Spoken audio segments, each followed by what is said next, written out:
Masculine and feminine. What is it all about? We loved the book Men Are From Mars, Women Are From Venus, but is there really more to that? Well, today, Roxana and I are really going to dive into where masculine and feminine energies and your mental models of how you can actually use that to influence and make an impact. And guess what, folks? It has nothing to do with gender. Ooh, saucy. Come join us today. And starting now.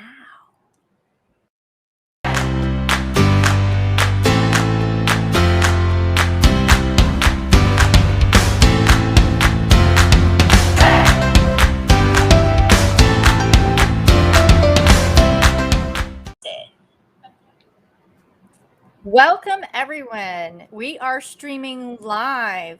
LinkedIn, of course, is our major platform, but we are streaming across YouTube, Facebook, and Periscope. So, welcome all of you that are watching us today or the replay.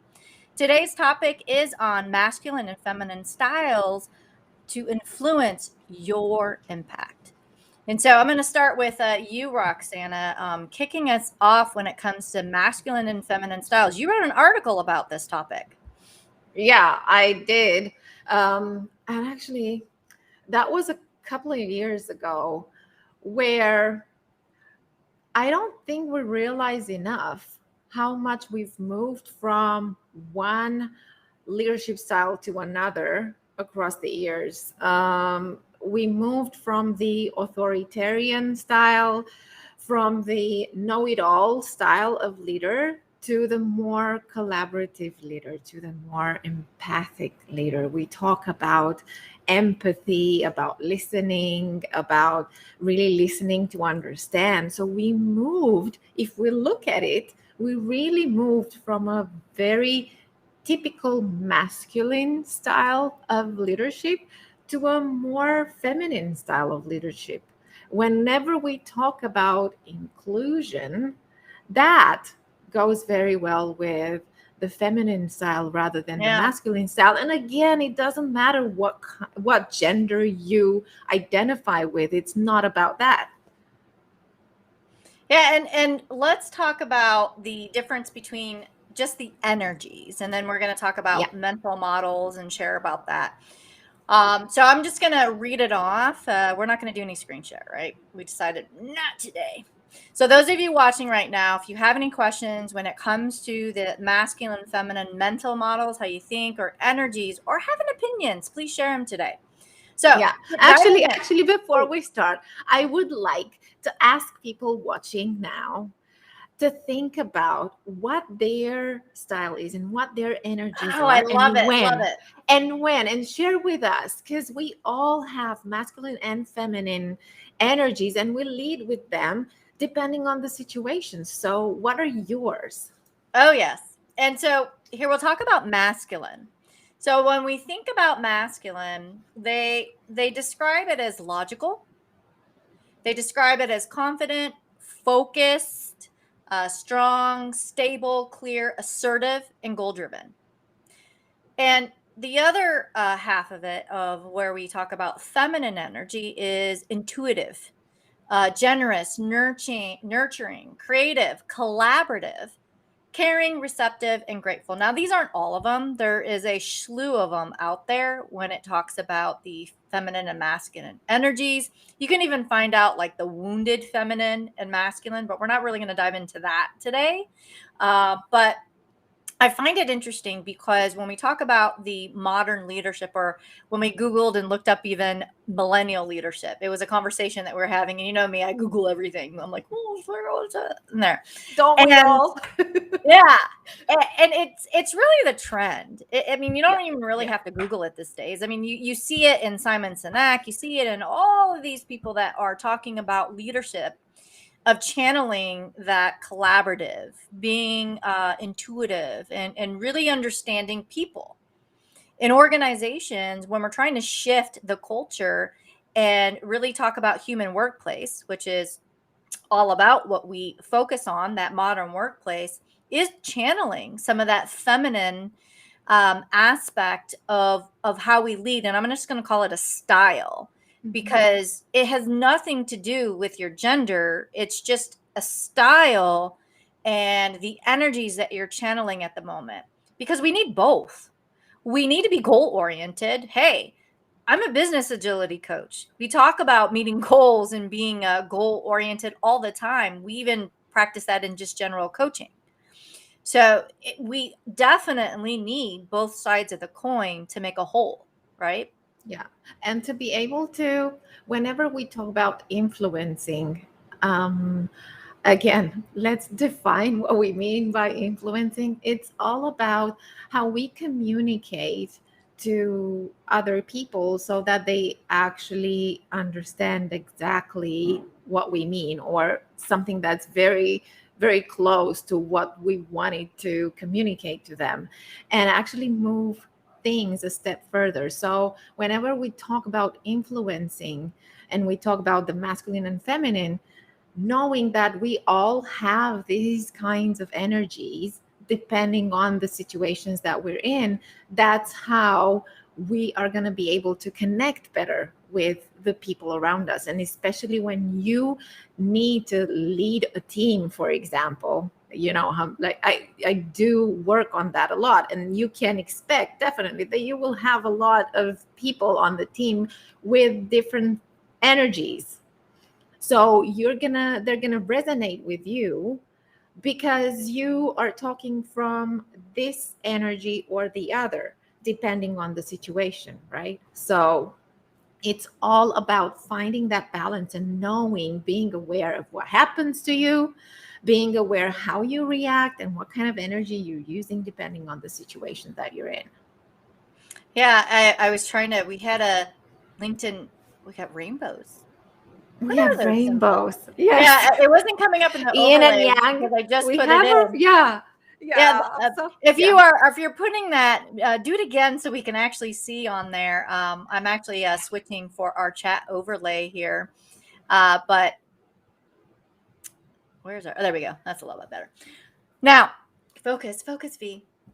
Uh, I find it quite amazing where when we talk about energies is how do you really understand someone else? And so when we talk about influencing and helping people make an impact, there's one is understanding who you are. I think it's quite fascinating how you're approaching it and learning the different styles. You might even be aware that which one you're using unless you are paying close attention to it. Like I never really realized um, when I have a challenge and I am turning it into a game, like I've always did. Like I have this plan B, plan C. And every time something that I had to do in life, I turned it into a game. I didn't realize that I was channeling my masculine energy and my mental model of thinking because I Yeah. gamified it. Never Mhm. realized that. Yeah, exactly. And another thing that we do that is, again, these, we're talking about studies and research so far, and about what we typically associate with masculine and feminine energies. And I do that all the time, where whenever I use analogies, especially when it comes to teamwork and to this kind of team leadership, I use sports analogies. And then I hear, like, whenever we talk about sports analogies, that's another kind of masculine energy, or something that we associate with masculine energy. Why? Because we associate masculine with that kind of competition, Yeah, and that I kind of in the world of sports. never really thought about that. Can't think. That's not even such a word. Like, what's wrong with you, V? But when we talk about male and female traditional models, here's something for all of you to, if it, some information, and you can choose to, do whatever with it. It's really about the next time either you're talking or listening to people is how are they approaching something? Because if you really want to influence, I love metaphors. If you listen to when somebody's actually using metaphors, you want to use similar metaphors One, but two is understand how the metaphors are actually related to those mental Mhm. models, male or female. So, for example, in a male model, we talked about gaming.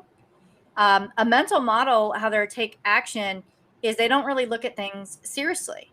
Um, they're playing around, like the just joking or adding a joke to context, and you wonder why someone does that. They're actually coming from a male model. I never really and trying a few things to see what flies, right? Oh, let's just try Yeah. it, and see it. If you actually say that to someone that you're speaking to, that isn't necessarily coming from that mental model, you've already lost Mhm. them. And here's the difference: a female model, and again, I would say, again, this is nothing to do with gender. They're more for real. They're all about its importance, focusing on what is essential and aiming for perfection.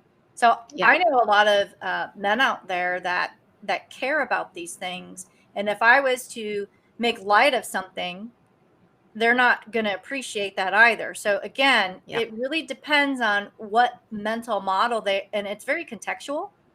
Mhm. Maybe that's how they treat work, but maybe in relationships, they come from more of a different type of mental model. So it's really paying attention on the context, how somebody is talking. I found this so fascinating, and I started paying attention to it.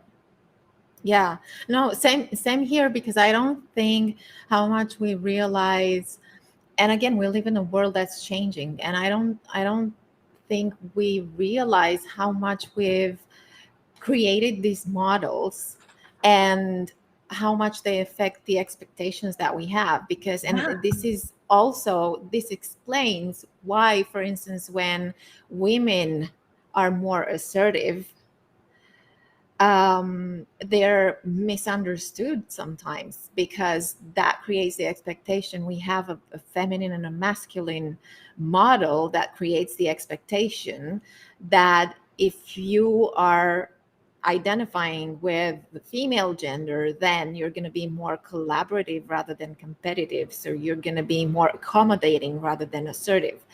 And all of that is changing, and we see a lot of men who tap into this kind of energy, because I think what we realize is Mhm. that when it comes to getting results, it also always relates to what makes people tick, and how we can actually influence and motivate the people that we work with to get to those results. It's not the old model is not working anymore. So we are at this point where we juggle with these energies depending on whom we talk to, but Oh, definitely. essentially we need to know what these are and what happens to us. And I'm pulling up while you were speaking. I always say, it's that self conscious of, why is she looking over there? Well, it's because I'm pulling up for our topic.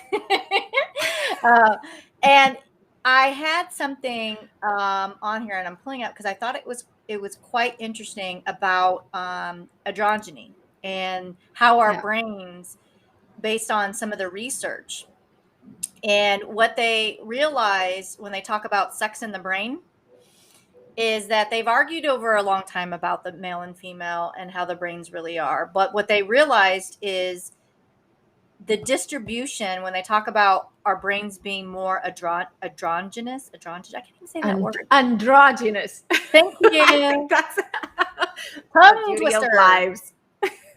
So they did over about close to 10,000 participants in this research.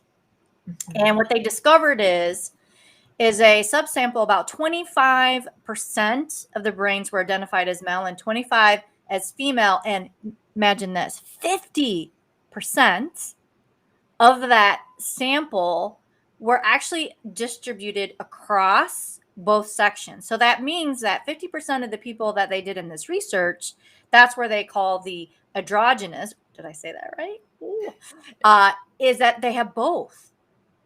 Yeah. And so it starts to debunk some of that thinking of men are from Mars and women are from Venus when it comes to how we approach things, when research Mhm. is telling us 50% are channeling both. I thought that was Exactly. quite interesting. It is, and I'm really happy that you shared that, because that means that we're learning from each other, and it's all about, and it's interesting because it all ends up being a lot of trial and error, but then also learning from it and understanding that we get to create our own mental models. Like they're not fixed. It's not like, oh, okay, somebody Yeah. came in and said this is how it is, nobody can change that. No, we get to change them, and we get to create new ones. But it's learning about what works and what doesn't work, and being able to tweak. It's, for me, I will not, it doesn't mean that I will necessarily stop using sports analogies, because hey, there, and also there are a lot of women out there who identify with this style as well, because again, it's not about being it's not about your gender, it's And about who the kind says of you energy can't that you're using. learn? I was Exactly. somebody that I don't really watch sports. I wasn't really into sports. Now, there are times when people are talking about blocking and tackling and all of these other Mhm. things, when it comes to these analogies, and I'm like, I have to kind of think in my head, I'm like, what's blocking, what's tackling? But I learn. Yeah. And through time I learned, especially in agile, because a whole framework is called Scrum, which is based on rugby. Hello. Is that I started to see the value in the analogy Mhm. about teaming, and where now being more cognizant of some people may not be there, right? And we always learn how to go where they are. Is maybe I need to get two different analogies, one maybe on a sports related and Yeah. maybe on another one. So then I get both groups understanding what I mean. And a lot of you, have you ever used two different types of analogies? I'm kind of curious of those out there, so that you kind of cover all bases, right? You get one half kind of going, "Ah," and then the other half completely Yeah. getting what you say. Have you ever Yeah. adjusted and pivoted based on some of those analogies and examples? I know I have, because I started realizing that there's a group of people, I'm getting all the physiological like feedback that they didn't get what I saying, and the other ones are going, yeah, right. But that's, and it's true. Again, you get to learn. And what you just said about teams, for example, like teams, they will have both energies. It just depends on the standpoint that you're looking from. So if you're, think about this, like if you're on a football team, you don't want your team members competing against each other. You don't want them to have to tap into that masculine energy within the team. You want them to collaborate. What you want to do is for them to compete with other teams, not within their own teams. And we've seen a lot of teams that failed because they had team members competing against each other. And that doesn't give you the results, Mm-hmm. right? What gives you the results is if we all collaborate towards the same goal. And then yes, it's going to be our team who's going to be winning, but just because we collaborated and we understood how to do that without stepping on each other's feet. So that's, it takes both, but really it depends on the context and what you're looking to achieve. Exactly. And I'm thinking, as you were talking, where if what if, right? You know, I've always been someone, and when you and I have always talked about when it comes to labels, and Yeah. there's a part where we have to kind of get over ourselves about the labels, where just the word masculine and the word feminine, it automatically puts things in a box and Yeah. label it, and people get turned off, right? It's almost like, do we need to call it a color just so people get over it and really dive into it? I'm one of those people is, okay, let's do an AKA if you can't get past the masculine and feminine. Because again, people really attach to labels as much as we like it or not. It's so out there today. Not the topic for Mhm. today, but it is the truth. And I'm trying to be a little bit uh, aware that as we're talking about this subject, and really trying to accentuate, it's not about gender. It's more about where you're channeling your energy. And there's a certain energy that is nurturing and is really caring about collaboration and those essence versus the other one that we're talking about, goal oriented and gaming and everything. And they're both important. And as we talk about some model examples, are we ready to dive into that? Some examples so people can understand? Yeah. Okay. So again, I'm going to say male and female model. Ooh, I just got out of focus. What's going on there? But I'm trying to neutral label. So we're going to say male is blue and female is red. And I didn't say pink. I said red. So how they work. So if we think of the male model blue, they make a rough draft, maybe make a couple of fixes and think about who needs to see what they're doing for a great job. Right? That would be one way approach of how someone's working. But in the other model, they work very hard on a project and go back over and over it to make it perfect. Remember, I talked about that perfection and being serious about it. Now, how many of you out there probably can put a name to what I just described about a person, regardless if they were male or female? Yeah. Someone that makes a rough draft, makes a couple of fixes, right? And just needs to get the job done. Versus the other person that spends all this time on it, making sure it's done right and perfect. I know names both male and female about that, right? Yeah, absolutely. And we do that all the time. Like somebody who is the laid back type and somebody who's the perfectionist type, and we just put the label right on it, and it doesn't matter the gender. We just, and the funny thing about it, that some of you may or may not know, we measure impact with the GC index. And I was thinking just right at this moment about the task-oriented energies. They probably, there's one side that is the implementer, right? That might be channeling a little bit more of that male model side. Again, this is me just throwing out some theories. Although, so if we look at what implementers do typically and what matters to them, and you look at the need for security and going with the tried and tested, that's very low risk. So they're not going to be able to. They don't like risks. They don't like to go for something that has never been done. Whereas somebody who's a game changer, then they imagine possibilities and they can take more risks if you're for a them game it makes sense. Implementer, you might be channeling a little more of that masculine then. Yeah, I think so. I mean, I think it's masculine and feminine because, like, if you're not a risk taker, again, we look at what is are you more risk averse, or are you more inclined to take risks? Not, huge risks, or I don't mean anything like that, but what is how much do you like to take risks and how much you actually hate that? And if you go more with the tried and tested, then you tap into your feminine energy. If you take more risks, then you tap into your masculine energy. And then we all do that, right? Right. And here I'll talk about approach, because as we're talking, any of you that are watching us and are familiar with the game changer index, GC index, it's not just one side. So let's add on to that. There's always more to it, right? Is approach. So the male model is, how can I get to the next step? The female model is with passion. Yeah. So that just goes against what's channeling what, right? Because when you think about with passion, and if you were a game changer implementer, let's just use that example.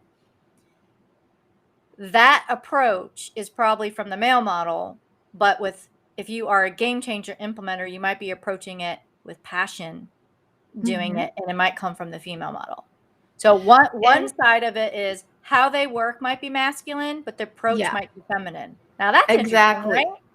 And I think, like, if we look at where we are today, this is the tendency, because people are looking for, and especially the young generations. Like, I work a lot with millennials, but not just millennials, like the whole generation Z coming really quickly into the workforce.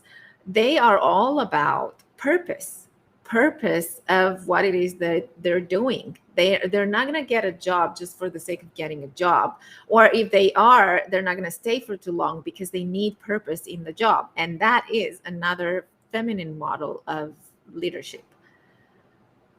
Right. And those of you that are watching right now, let us know what your thoughts about on this subject. So you're either watching us live, go ahead and make a comment right now. Let us know what your thoughts are. Let us know that you're even there. Say hi.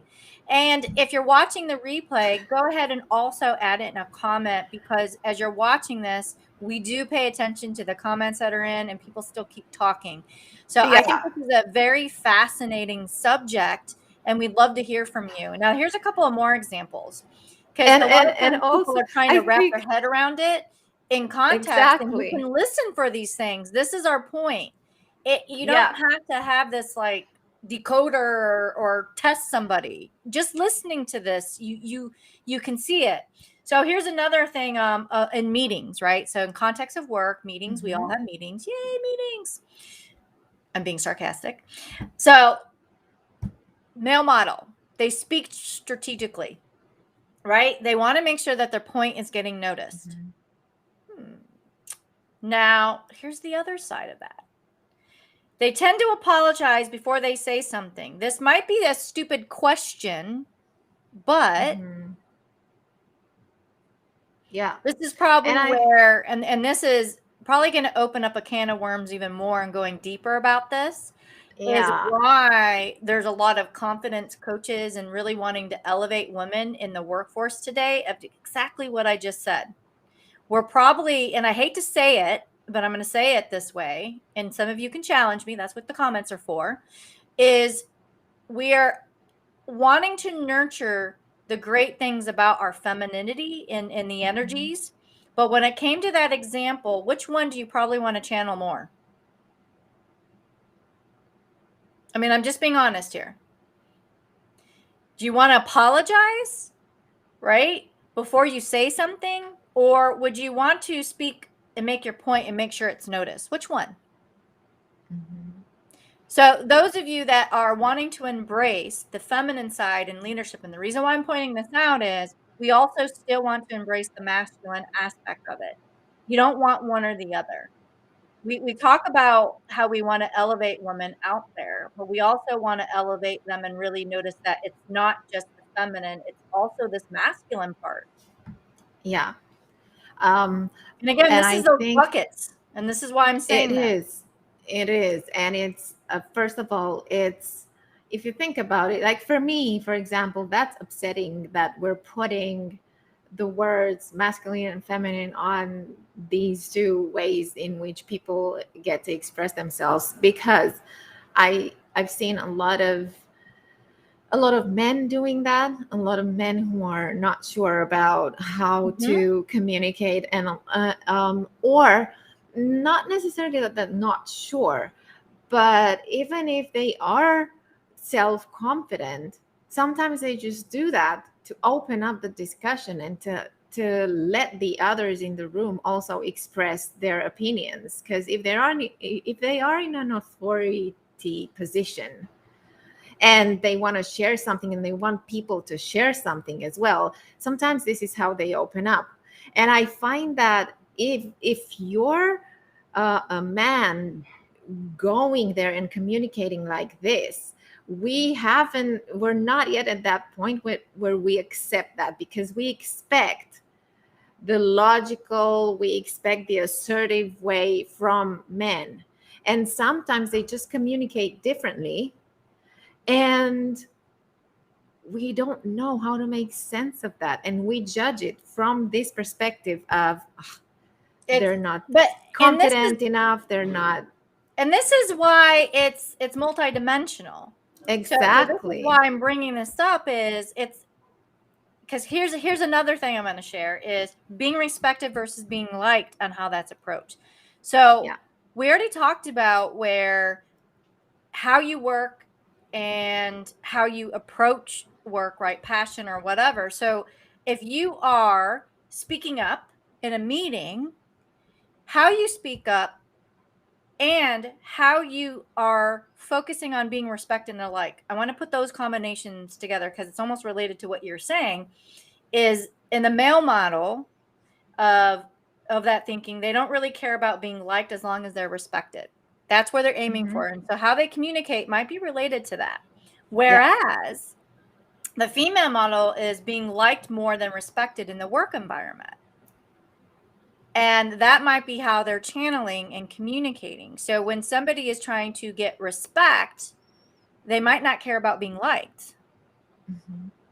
And I think when we're hearing how people are talking, I think that's where it gets all jumbled and confusing. I mean, just even me explaining that is confusing. Yeah, because we mix that all the time as well, and because we see a mix of everything around us all the time, and depending on what our model is, we're going to resonate with some of the models that we see or not. And we're gonna that's why influencing is so complex, because we as people we're so complex, and we're going to resonate with some things and we're not going to resonate with others, but that's all right. And that's what we need to that's where we move from the right or wrong, this is how you should be, Yeah. and then that's it, it's not acceptable to be any different, and we're slowly moving towards something that's more inclusive. So just And this saying, is that's more feminine energy than masculine and and, energy. and there's a lot of truth to that where but at the same token, we want to move towards a lot of that because it's important, but we don't want to lose sight of all the things that are good, right? It's Yeah. almost like when we think of cultural, the different models of, people working to teal or the next level color, that Mhm. you do away with the red and you do away with the orange, and we don't look back and see what are the good things that were actually there that we can take along the journey. Yeah. And what I thought was really interesting too, diving into the traditional, and I say the word traditional, is that when it comes to winning. Mhm. So winning on a traditional male model is your number one thing that you have to do is including deceiving your opponent, which I thought that was interesting. And you might say that's not true. Let me know. And or you work hard and you get ahead. Now I Yeah. know a lot of people that will say probably the other when it comes to that, and that could be your right or wrong, your moral compass, and guess where that's coming from? What energy and thinking? I thought that was interesting. Yeah. It is interesting because if you think about the corporate world, this has been there for a while. Like, work hard and that's how you win. Like, in that, and it's interesting that in a patriarchal corporate model where we had a lot of men at the top, we had this kind of feminine energy that was telling everybody you have to work hard if you want to be successful. That's Now here's an interesting thing, those of you that, and I thought that because we're in the great resignation right now and people are questioning about their Mhm. jobs and really wanting the choice at work, I thought this one was interesting because this might go that am I traditional male or female, model is that in a traditional male model, a series of tasks that you have to do. That's how you think about work. Mhm. Versus a female model is it's a place that you have to go to earn a living. So think about how you are attaching yourself to your job and how some people it makes it so easy for them to jump and go or switch careers or do things. So think about that. Yeah. I've had several conversations about this very topic where if I really look at that, which model they're channeling, right? It's a place to go to earn a living versus a series of tasks that you have to do. One is detached, one is more attached, that I need that to survive. The Mm-hmm. ones that are more attached to, I need this to survive to make a living, are less likely sometimes probably jump ship on a job because they probably have a fear of that change and they are taking things serious. Think about Yeah. the model. Whereas some of the other ones that are trying to climb the ladder and achieve can detach themselves and they go where they need to go because they just see it as a task, the end state. I thought that was quite Mm. interesting.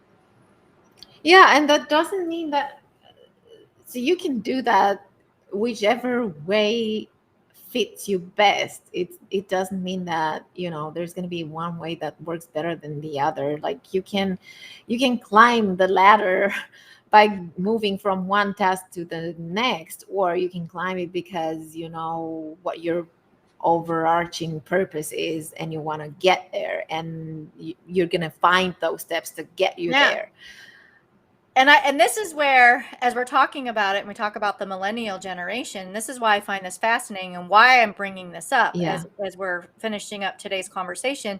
And how you influence impact is there's going to be traditional of the generations, but start to understand the shift with the millennial and the Gen Hmm. Ys of all the things that are important to them about work. And this is why I'm bringing this up.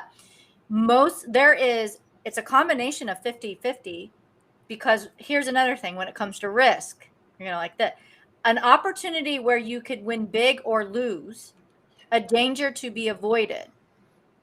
I would say that in the millennial and Gen Y are probably on a traditional male model than the female model on that one, because they're all about opportunity and about that change, because their risk is all about moving towards, not a danger to avoid. That's why they're Yeah. willing to go move to another job. Yeah. And life to them is all about a group of players and working together and so forth. So I think it's very fascinating, where I'd be very interested when they do some of the research in the generations to come, it how much more that 50-50 prominent Hmm. is, compared to the older generations, either our generation or further back, because it is Yeah. now, as you're noticing, socially, it's more acceptable. They're encouraging to channel all the different sides, so I think we're going to see that more.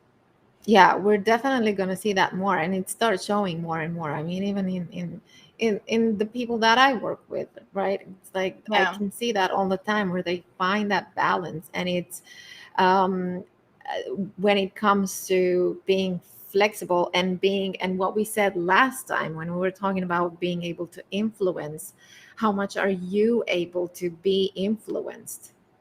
And I Yeah, think definitely. we find this balance, and I think this is what also gives us balance in how we use these energies. Because I'm at some points I'm going to be ready to receive, and at some points I'm going to be ready to give. And it's that combination, is that mix, and we meet in the middle.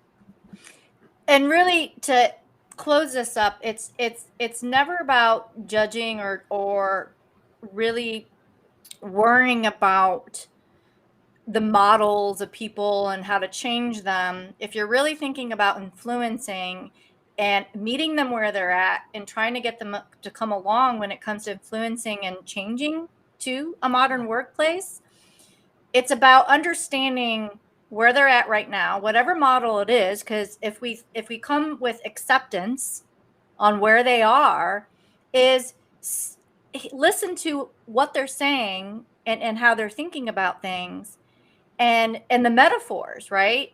Match it, right? There's a whole thing in coaching we learned about match, match, match, lead, right? It's this Yeah. part of influencing is understanding these different mental models and then getting them to think about where you are. So if you're more on that feminine side, if you approach somebody with a male model thinking, it's never going to work. You're never going to get anywhere. You wonder Yeah. why they're not coming along. You always have to meet the person where they're at and then bring them over. So, and this is why we're bringing this up, is really to create that awareness, both in, hey, it's rising in a 50-50, but not everyone What is that 50-50 is my point. You don't know Exactly. You until don't you're know actually paying until you attention and being more aware about it. exactly. Yeah, exactly. You have to search for it to find it. So for next week, our topic for next week is going to be on the 5 steps to a successful decision-making process. So we're going to share some 5 steps to successful decision making. So any of you that are out there that are always challenged of how to get everyone to get to a point of making a decision, we'll share one way, and that's these 5 steps for next Tuesday at 12:15. Now, we always say is get on the list, sign up for the latest events Yeah. and learning activities. So it'd either be through both of us or through Roxana or myself. Get on the gamechangingwork.com. You'll be able to sign up and register to get on our email list. And so you'll never miss a beat of any speaking engagement, any learning activity. Roxana, you have tons of them, which is one of them that's coming up this Yeah. week. Oh my gosh, I'm This losing track week. of time. And Yeah. so it's the 3 must-have communication skills for emerging leaders. So if Mhm. you aren't aware, go over to Roxana's profile. She has it posted. I saw the event. Trust me, I've seen Yeah. it. And you're going to share the link as well Yeah. It's to there. join her on that workshop that you're going to have, a free workshop for It everyone. is. It is free. It's there. It's live. Join me live. Register to join me live and ask your questions and get them answered. Now, All right. those of you that are ever interested in joining us and talk about a topic here Mhm. on the Game Changing Work Show, we'd love to hear from you. Please drop a message directly to Roxana or myself, or you can always email info at Game Changing Agile. Or did I say agile? Oh my gosh, I have agile on Game my brain. changing Game agile. It Changing is Work. agile. Yeah. So info at gamechangingwork.com. Oh my goodness. Yeah. Woo! You can see, and it's not even Friday. Like it's Well, only you can Tuesday and we're tell losing it. it's live. So, right? That's the beauty of it. So we will see everyone again next week. 5 steps for successful decision-making process. And those of you watching the replay again, we'd love to hear from you. If you have any suggestions on any topics or the topic that we're talking about today, drop them in the comments, no matter what social channel that you are on, as we love to hear from you. So thank you for joining us Thank today. you. I know that we have people that watch our replays, so I'm talking Yeah. to you. We want to hear from you. So go ahead, influence. And we will see you next All right. week. Bye, everyone. Bye. Bye-bye.